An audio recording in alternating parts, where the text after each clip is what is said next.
KS Prasad గారు, తెలంగాణ విషయానికి వస్తే తెలంగాణలో జూబ్లీహిల్స్లో కాంగ్రెస్ గెలుపు సంబరాల్లో ఉంటే ఆ దిశలోనే కూడా స్థానిక సంస్థల ఎన్నికల దిశలో కూడా సీఎం గారు ఉన్నట్టు తెలుస్తూ ఉంది.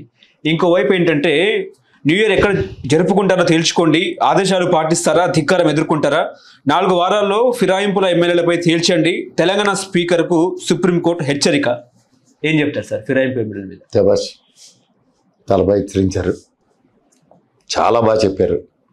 స్వతంత్ర ప్రతిపత్తి కలిగిన ఒక స్పీకర్ వ్యవస్థకి స్వతంత్ర ప్రతిపత్తి కలిగిన సుప్రీంకోర్టు మీకన్నా మేము ఎక్కువ, మాకన్నా మీరు ఎక్కువ అన్న యుద్ధంలో ఫైనల్గా ఆయనకి మెరిసీ టైం ఇచ్చారు కదా, ఇచ్చారా లేదా? ఇచ్చారు. కోర్టు ధిక్కారం అని తెలిసి కూడా మెరిసీ టైం ఇచ్చారా లేదా?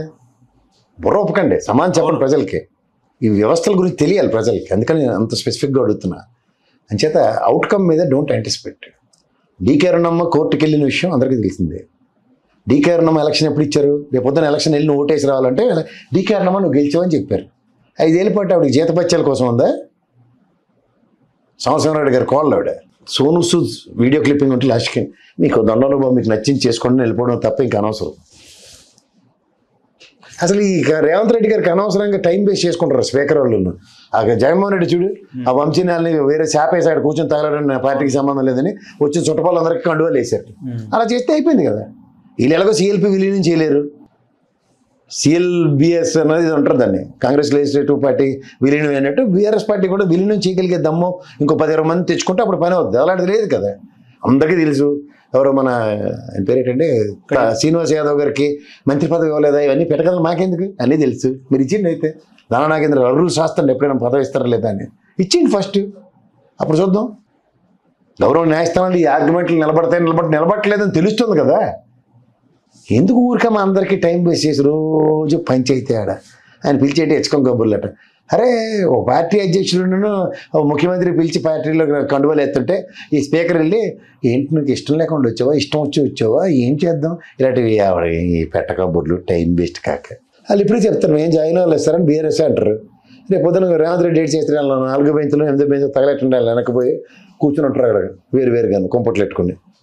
ఎవడికి ఉపయోగం వాళ్ళ వల్ల? ఎవరికి ఉపయోగం? అది పార్టీ మారితే ఎవరికి ఉపయోగం, పార్టీ మారిపోతే ఎవరికి ఉపయోగం?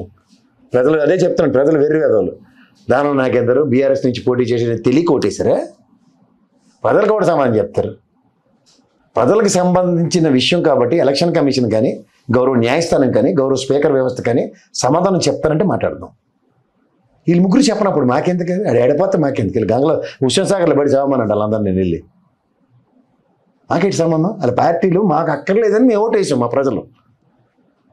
దానా నాగేంద్ర నా నియోజకవర్గం నేను మొహమాట లేకుండా చెప్తున్నా. ఉపయోగనికి వస్తుందా? మళ్ళీ మీరు మరీ టూ మచ్ ఉన్నారే. బాగా మానవుడు ఆశాజీవందానికి మీరు ఒక నిలువెత్తున్నది వస్తుంది. ఇన్ని ఆల్టర్నేటివ్స్ ఉన్నాయి. స్పీకర్ చెప్తారు కోర్టుకి, వీళ్ళు ఎవరు జాయిన్ అవ్వదంటే వాళ్ళ మనోభావాలకు గాయపడ్డాయట వెనక్కిపోతున్నారని పోయి కండు ఒక్కొక్కటి చుట్టపాలను పిలిచి మీరు వేసుకుంటారని నేను బీఆర్ఎస్ఏ అంటాడు. అవి వెనక కూర్చొని తగిలాడతారు. వీళ్ళు చెప్పిన దానికి కాంగ్రెస్కి జై అని కాంగ్రెస్ బిల్లు అన్నిటికీ మేము మద్దతు ఇస్తున్నామని చెప్పుకొని తిరుగుతారు. 5 ఏళ్ళు కాలక్షేపం అయిపోతుంది. ఎవడు మెటాయిడ్ పట్టుకుపోతాడు. వచ్చినట్టు మినిస్ట్రీ లేకపోతే లేదు. బీఆర్ఎస్ కూడా చెప్తుంది వీళ్ళు మా పాటలు కాదండి, వీళ్ళు ఆ పాటలోకి వెళ్ళి కన్వాల్ వేసుకున్నారు అన్నట్టు. ఆ ఫోటోలు కూడా ఎవరికి చెప్తారు? కోర్టుకి చెప్పారు కదా, చెప్తాను స్వీకరిస్తారు. వాళ్ళు ఏం జాయిన్ అవ్వదట, మేము కూడా యాక్సెప్ట్ చేయలేదు వాళ్ళ జాయినింగ్స్ అంటాడు. అయిపోయింది. మరి కండువా వేడి చేసుకుంటావు. కండువా కనీసం దాంతో గోచి కూడా పెట్టుకోలేవు. వేడి చేసుకుంటావు కండువా, అది తీసి పక్కన పెడేస్తుంది. కండువా లేకుండా రూల్ ఉందా అసెంబ్లీకి కండువా వేసుకొని రావాలని? ఉందా చెప్పు. రూల్ లేదు. మరి ఎందుకు అనవసరం నిశ్చయాలు ప్రజలు కన్ఫ్యూజ్ చేయడానికి తప్ప? బీఆర్ఎస్ మాట్లాడుతున్నారు సార్. ఏ మాట్లాడండి, బీఆర్ఎస్ మాట్లాడి కాంగ్రెస్ మాట నాకెందుకు అంటాను, నీకెందుకు అంటాను? మనకు కావాల్సింది ఏంటి? మాకు ఆ నియోజకవర్గంలో కాంగ్రెస్ వద్దని 5 గ్రేటర్ హైదరాబాద్లో అందరూ ఎగనెస్ట్ ఓట్ అయితే మాకు కాంగ్రెస్ కావాలని వీళ్ళు ఇండివిజువల్ ఎంటిటీతో బయటికి పోతే నియోజకవర్గ ప్రజల మనోభావాలకి ఏమి అదొకటి పట్టించుకుంటాడు. దానికి సంబంధించిన 3 వ్యవస్థలు, ఒకటి గౌరవ న్యాయస్థానం, గౌరవ స్పీకర్ వ్యవస్థ, ప్రజాస్వామ్యానికి వ్యతిరేకంగా నడుచుకుంటున్న ఎలక్షన్ కమిషన్. ఈ 3 ఏమైనా అవుతుందంటే చెప్పు. ఇది కానప్పుడు మీ ఇష్టం వచ్చినట్టు ఆడుకోండి. జవాబుదారీతనంలో ఎలక్షన్ కమిషన్ రోల్ లేనప్పుడు దీంట్లో ఎలక్షన్స్ కండక్ట్ చేసే రోల్ వాళ్ళకి ఎందుకు ఉంటుంది? తెలంగాణలో పారదర్శకంగా నిర్వహించినట్టు మాట్లాడుతున్నారు ఎన్నికలు. మీకు వినివాళ్ళు వెర్రి వాళ్ళు అయితే చెప్పేవాళ్ళు ఎలక్షన్ కమిషన్ అని మళ్ళీ ప్రూవ్ అయింది. ఏంది పారదర్శకంగా నిర్వర్తించారు? అలా రజిత్ కుమార్ 25 లక్షలు 40,000 ఓట్లు ఎత్తేసాడు. ఎవరు అమ్మమ్మ కూడా జాగెత్తారండి, ఎత్తేసాడు. ఎవరు ఇస్తున్నారు వీళ్ళకి ఇంత సూపర్లేటివ్ డిగ్రీస్? సారీ, ఎవరో సారీ అని జర్నలిస్టులు ఆ రోజు మైకులు బాలకృష్ణ తిప్పుతారు చూడాలి, తిప్పి ఏమంటావా అని అడగాలి. అక్కడ పోడియం మీద పెట్టడం కదా, తీసి ఇలా తిప్పి పట్టుకోవాలి.